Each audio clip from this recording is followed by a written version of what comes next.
There are a few things you have to do in order to survive in this world. Things are becoming a lot darker, more divisive, and more angry by the second. If it's not Dominic Cummings and his lies, so to speak, it's the George Floyd and Ahmaud Arbery cases that have caused mass protests and rioting across the US. Black and white can't get along. Everything else in between. People are angry, poor, broke, unemployed, wanting to do things but they can't because of stay-at-home orders and lockdowns. Everyone is angry, as am I too.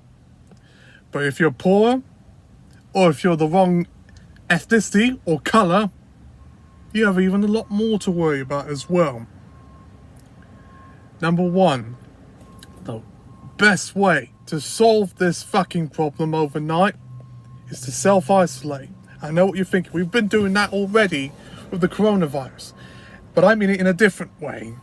I mean self-isolating with your community, with your borders, with your police enforcement, with your fire, so to speak, and only allow those who respect you instead of allowing people from the outside. Because they want to kill you. They want to treat you like shit. That's what you do. If anything, if I was going to go on my way, I would create an independent republic.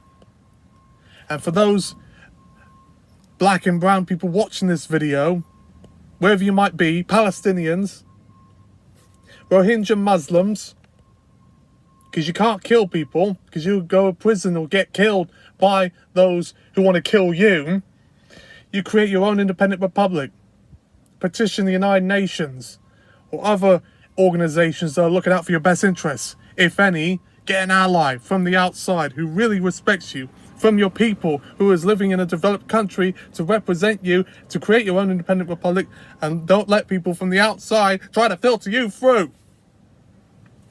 That is what you do, because they don't care about you. I say that for anyone out there who feels like they're outnumbered or they're mistreated and abused. You could have said that about the Irish when they were controlled by the British. Free state and all, the Troubles, 1971. It was a horrible time to be Irish in British controlled influences. Independence movement or no independence movement. Blacks, when they were brought as slaves into the Americas, they were treated like dogs, and they're still treated like dogs if you are not NBA or a famous actor like Will Smith or something. They still treat you like dogs. Even in countries of their own kind, there's internal conflict from within. You think most Nigerians, just because of the shared commonality of their skin tone, like to see themselves as brothers and sisters? No, there's still tribal conflict and warfare and rapes that are going on. There's no love in that. There's still fire and fury. It's a horrible place to be. Australians, Aboriginal people who saw their land being taken over, not only by the British government, but the ex-convicts who were brought to there by force by the British government to pay off their debts and to serve time, only for them to be exploited simply because they feel shit, because they were poor themselves when they were brought from the UK over to the Australian penal colony. There's no love in that.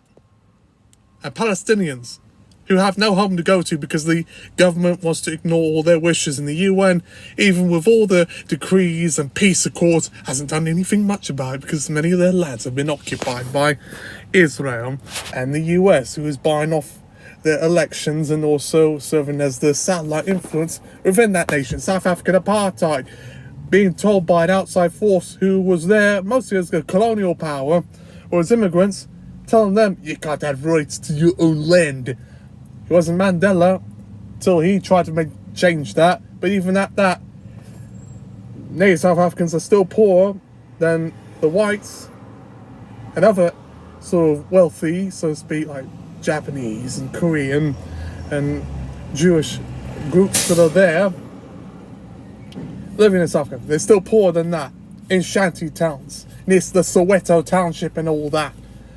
So I ask you to consider finding a way out, because if you don't, many people will commit suicide because they feel that there's no way to turn back. You don't have to be black or brown to hear about this. You can be white or anyone else. You can hear this too, and believe me, you'll be better for it. if the left and the right can unite on this very issue, then we can be seeing some progress in the first place. But I doubt that's going to happen, because you just might have to blow your brains out in order to be reborn a better human being. Skinny Ebot signing off.